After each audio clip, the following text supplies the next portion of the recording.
Halo Ngominers, apa kabar?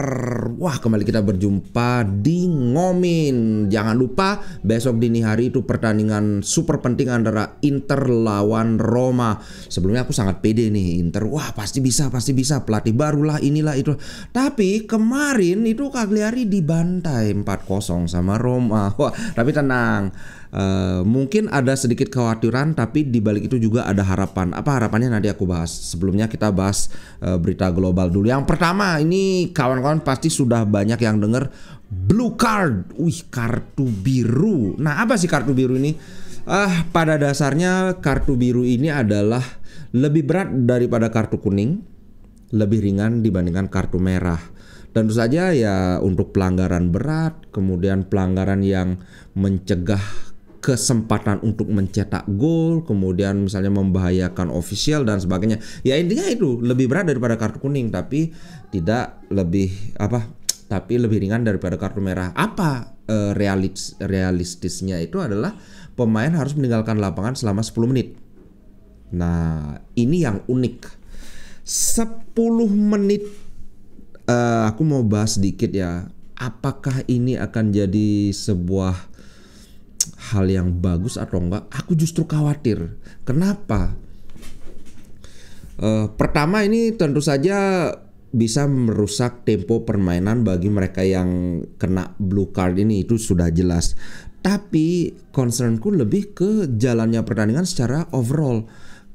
Jangan-jangan ketika blue card ini terjadi, maka pemain yang kena blue card itu mereka akan bertahan total mati-matian selama 10 menit. Banyak bertahan total, kemudian buang-buang waktu, misalnya kutak-kutik di belakang aja, oper bola sesama kiper lah, inilah. Itu yang pertama. Kemudian yang kedua, jangan-jangan juga nanti kubu yang menyerang ini karena mereka terburu-buru biar nggak cepetan habis waktu yang 10 menit ini, mereka akan melakukan serangan yang sporadis. Apa itu sporadis? Sporadis itu artinya nyerang asal nyerang aja. Yang paling crossing gitu kayak gitu. Tembak atau bola kasih early cross ke dalam kotak penalti kayak gitu. Tapi at least kita itu kan baru anggaplah seuzon aja kan. Kita belum tahu nyatanya akan jadi bagaimana. Yang jelas ini akan diuji cobakan dulu, tapi ini diuji cobakan di liga-liga kecil, tidak di liga top. Kalau liga top mereka boleh volunteer dengan kejuaraan cupnya begitu. Nah, kalau kawan-kawan gimana nih blue card ini, kartu biru ini? Apakah excited atau meh atau gimana? Kalau aku sih cenderung nggak usah lah, yang kayaknya yang sekarang ini udah oke menurutku. Begitu sih bro. Nah, sekarang kita bahas Serie A dulu. Atau mungkin Inter ini. Aku mau mana itu beritanya si siapa ini? Nah, ini dia. Sensi lagi-lagi absen. Tapi ini sekarang absennya bukan karena cedera, tahu apa? Karena demam. Ini benar-benar kalau nggak cedera demam. Aduh. Kita benar-benar sial banget sih nggak bisa nge-offloadin dia ke Leicester. Ya sudahlah, kita juga nggak terlalu berharap sama Sensi, mau bagaimana lagi. Memang sangat disayangkan, ini pemain yang dulunya sangat talented, sangat berbakat, tapi ya mau bagaimana lagi. Kemudian berikutnya adalah tinggal 100 hari lagi nih. Ini kayaknya yang bikin si Steven Zhang nggak pernah ada di Italia karena lagi sibuk nyari lubang baru untuk menutup lubang yang lama. Karena 100 hari lagi, kira-kira 100 hari lagi deadline hutang ke Oaktree itu akan habis.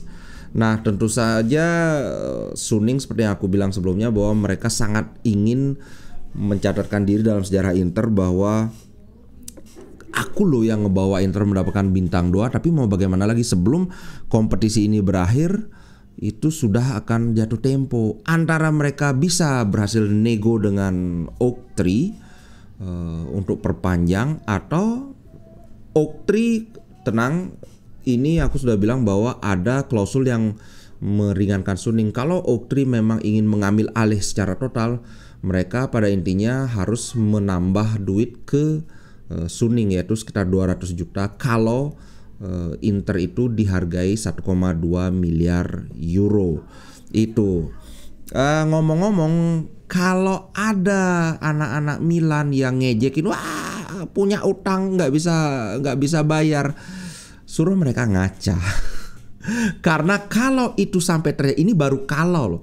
Kalau itu terjadi, maka ini akan sama dengan kasus yang dialami Milan ketika Lee Yong Hong, pemilik Milan sebelumnya, gagal membayar hutang mereka ke Elliot. Sebelum akhirnya Elliot menjual ke Redbird. So sebenarnya Milan nggak ada apa ya, nggak, harusnya mereka malu kalau ngata-ngatain Inter nggak bisa bayar utang lah, inilah itulah. Ini baru kalau Inter kan ada kemungkinan nggak bisa bayar, bukan Inter sebenarnya, Suning ada kemungkinan Suning nggak bisa bayar utang, sedangkan mereka sudah kejadian nggak bisa bayar utang si Lee Yong Hong itu. Gitu sih bro, tapi tenang aja, itu nggak terlalu, menurutku nggak akan terlalu berpengaruh terhadap internal Inter, karena seperti yang selalu aku tekankan bahwa Inter saat ini adalah independen banget, sudah bisa membiayai dirinya sendiri, tidak terikat dengan Suning. Mau Suning bangkrut atau gimana, Inter sudah bisa berdiri di atas kaki sendiri. Ini beda dengan zaman Moratti. Oke, nah ini ada berita yang menarik ini. Selain soal blue card itu, Inter ini kong kali kong dengan Juve dan Milan. Tumben, padahal ini rival abadi di dalam lapangan, tapi di luar lapangan ternyata kong kali kong ini. Apa? Nah, mereka ya, Inter, Milan dan Juve mengusulkan reformasi di FIGC atau di Liga Serie A lebih tepatnya lagi. Apa itu reformasinya? Simple. Jumlah peserta Serie A yang dulunya 20 peserta ingin dipangkas menjadi 18. Ini supaya lebih kompetitif. Nah, pertanyaannya kan kenapa? Itu satu, kenapa mesti dipangkas? Yang kedua, apa kira-kira efeknya? Nah, pertanyaan yang pertama dulu, kenapa mesti dipangkas gitu kan pertanyaannya? Ini agar satu, kompetisi ini lebih kompetitif. Ya ibaratnya kalau kasarnya sekali lah ya, yang tim juru kunci itu biar udahlah bersaing di Serie B aja, nggak, sorry to say mungkin agak kasar, mungkin belum level untuk di Serie A. Itu yang pertama. Yang kedua tentunya untuk mengurangi jumlah pertandingan. Kenapa mesti dikurangi? Karena ingat, Coppa Italia itu sudah bertambah ininya, jumlah pertandingannya. Coppa Italia, Super Coppa, dari satu pertandingan saja sekarang jadi 2 pertandingan yang harus dijalani masing-masing tim ya. Kemudian Liga Champion, aku lupa berapa persisnya, kalau sebelumnya 28 sekarang jadi 36 atau jadi 32, pokoknya bertambah juga lah intinya. Nanti kita bahas di kolom komen ya. Sehingga pertandingan di Liga Champions itu sudah bertambah, kan formatnya juga sudah berubah kan. Kayaknya udah pernah aku konten ini, tapi anyway nanti akan aku konteni lagi karena ini baru akan berubah musim depan atau 2 musim lagi ya. Oke, aku akan bahas khusus tentang Liga Champions, tapi sekarang kawan-kawan hanya perlu tahu pokoknya Liga Champions itu akan berubah, itu aja. Sehingga ya Liga Champions bagi klub besar tentu saja ini lebih menguntungkan dibandingkan liga, apalagi liga kalau cuma bermain lawan klub papan bawah kan. Jadi ya wajar saja lebih, kalau tim besar lebih mengutamakan ini Liga Champions aja kita berlaga kan, kayak gitu. Nah, itu kenapanya. Sekarang efeknya apa dong? Efeknya kalau bagi tim besar seperti yang aku bilang tadi lebih banyak efek positifnya kan. Tapi tentu saja bagi tim kecil ini gimana?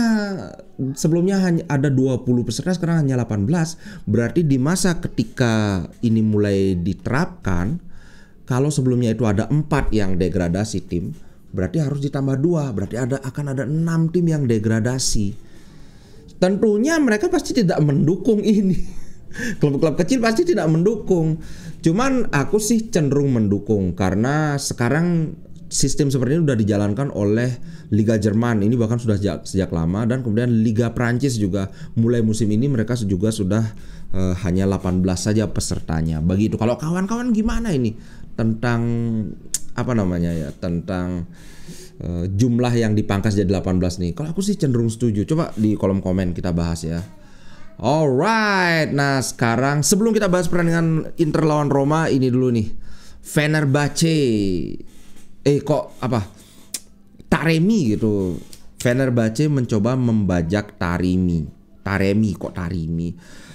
Begini, kemarin memang ada beredar di Twitternya si Skira bahwa done deal. Tapi si ini belum siapa sih namanya Here We Go itu? Kok mendadak aku lupa. Ya itulah pokoknya jurnalis Italia kawan-kawan pasti tahu yang aku maksud. Yang Here We Go itu belum bilang Here We Go. So aku juga nggak tahu dandilnya Skira itu maksudnya apakah sudah setuju dengan harganya, dengan gajinya, apa sudah tanda tangan pre-kontrak. Kayaknya belum ada tanda tangan hitam di atas putih memang. Jadi ya sekarang Giant dari Turki mencoba membajak ini. Sekarang ini kalau dari segi gaji sih kurang lebih pasti sama ya yang bisa ditawarkan Inter dengan Fenerbahce. Cuman mungkin kalau di sana dia pasti dapat jaminan jadi pemain inti, sedangkan di Inter ya sama kayak si ini Arnautovic statusnya akan jadi pemain cadangan dari Lautaro dan Thuram. Itu sih tergantung si Taremi ini maunya gimana. Alright, sekarang kita bahas Inter lawan Roma. Pertama dari, tahukah kawan-kawan ada tabu bagi Lautaro Martinez? Apa itu tabunya? Ternyata sejak Lautaro join Inter dia belum pernah menjebol gawang Roma di Stadion Olimpico.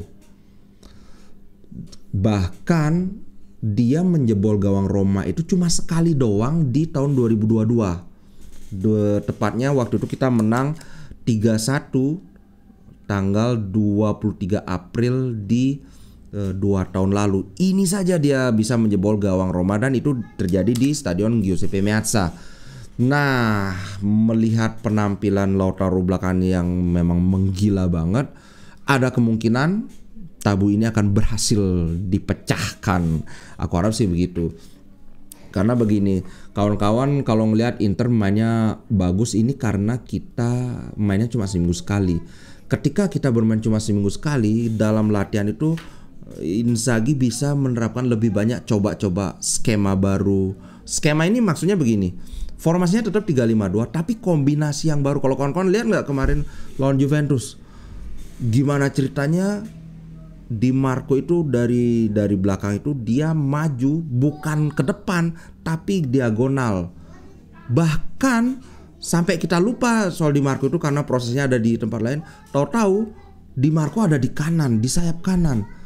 Nah, skema-skema seperti ini bagaimana kombinasinya, misalnya dari Barella ke Hakan panjang ke Di Marco kayak gitu. Ini kan bisa dilatih di sesi latihan kalau tidak ada pertandingan.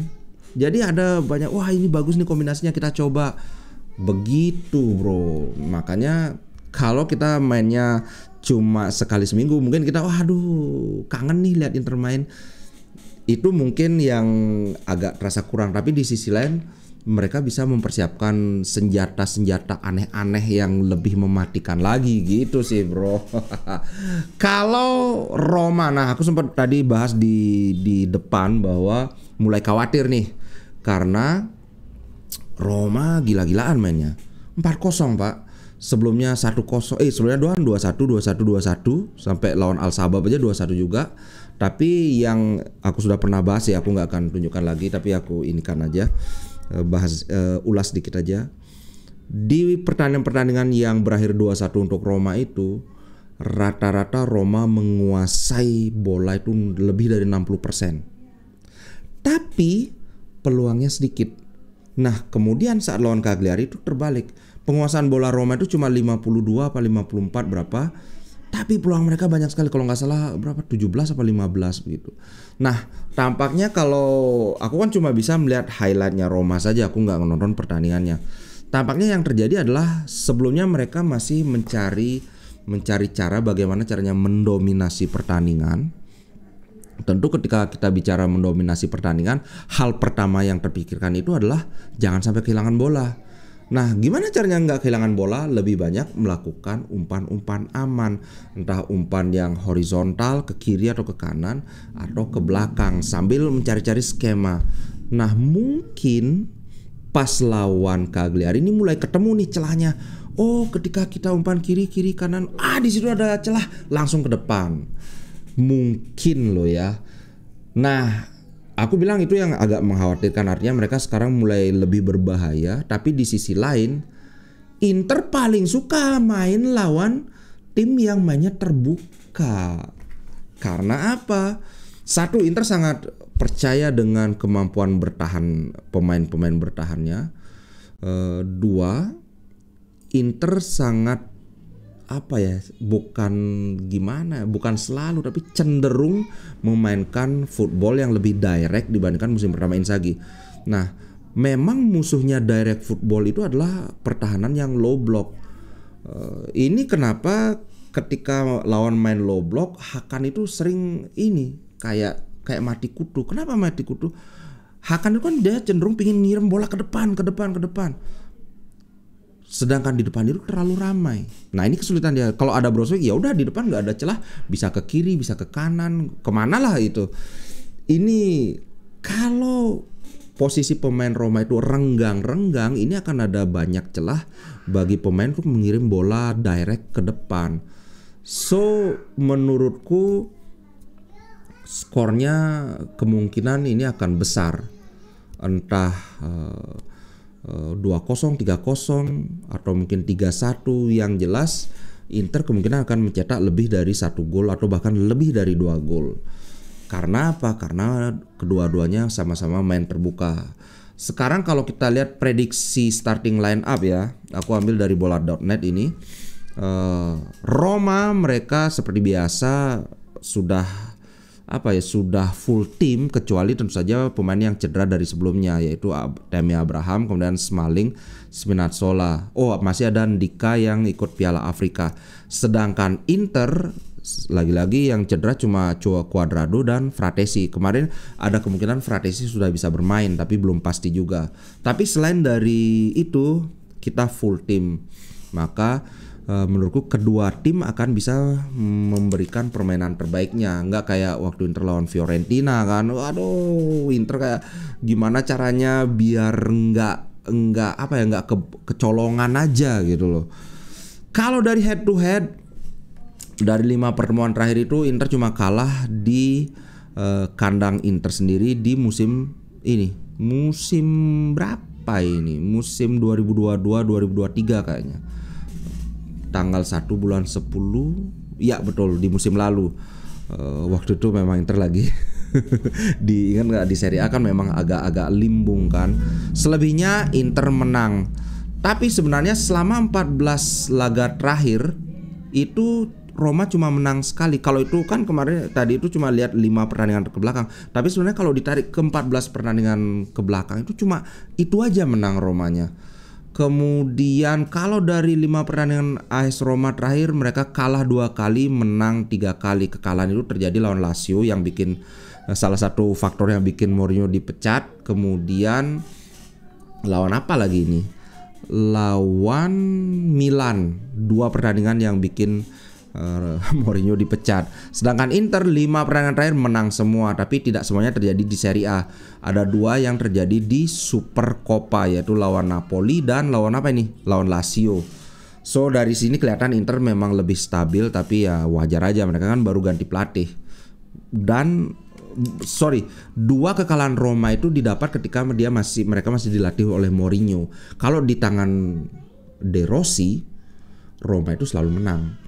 4 pertandingan sudah menang di Cagliari, Al Sabab, kemudian Salernitana, kemudian lagi satu aku lupa lawan apa. Pokoknya menangnya 2-1 juga, dan itu tim papan bawah juga. Nah, sekarang kita lihat statistik yang menariknya ya. Pertama, tadi udah bahas menang 1 kali doang dari 14 laga. Tapi selalu menang dalam laga terakhir di Serie A, ini udah aku bahas juga, De Rossi. Kemudian Roma selalu mencetak 2 gol dalam 3 laga terakhir di Serie A. Selalu 2 loh. Jadi kalau kita dari sini ingin menang, ya minimal kita harus nyetak 3 gol. Roma tidak terkalahkan dalam 10 laga kandang terakhir di Serie A. Ini termasuk ketika masih dipegang Mourinho juga. Dan Roma belum pernah gagal mencetak gol dalam laga kandang di Serie A. Waduh, ini nantangin Sommer namanya ini. Maksudnya belum pernah gagal mencetak gol. Awas ya nanti ketemu Sommer ini. Nah, kalau rekor Inter bagus. 16 laga terakhir tidak terkalahkan di Serie A. Karena terakhir kalah itu lawan Sassuolo yang udah kapan? Udah tahun lalu kayaknya. Oh ya bener, udah tahun lalu. Selalu menang dalam 4 laga terakhir di Serie A. Nah, saat ini baru Juventus saja yang kemarin sempat 5 kali kemenangan berturut-turut di Serie A. Nah, kalau kita bisa menang lawan Roma, maka kita akan menyamai rekornya Juventus. Inter belum pernah kalah dalam laga tandang di Serie A. Cuma seri aja pernah 2 kali lawan Juventus dan lawan apa lagi satu ya? Lawan Bologna kalau nggak salah seri. Ini 2 laga tandang. Kemudian Inter belum pernah gagal mencetak gol dalam laga tandang di Serie A. Kalau prediksinya bola.net itu 1-0 untuk kemenangan Inter Milan. Oke, seperti biasa aku nggak boleh prediksi. Karena nanti ngomongin banyak yang marah-marah. Oke guys, itu aja. Terima kasih banyak buat kawan-kawan. Oke, satu lagi iklan dikit. Buat kawan-kawan silakan dilihat di membership. Secara bertahap aku mulai memasukkan perk-perk baru. Kalau kawan-kawan ada yang tertarik, silakan dilihat. Oke, ciao guys, sampai jumpa di konten berikutnya. Terima kasih.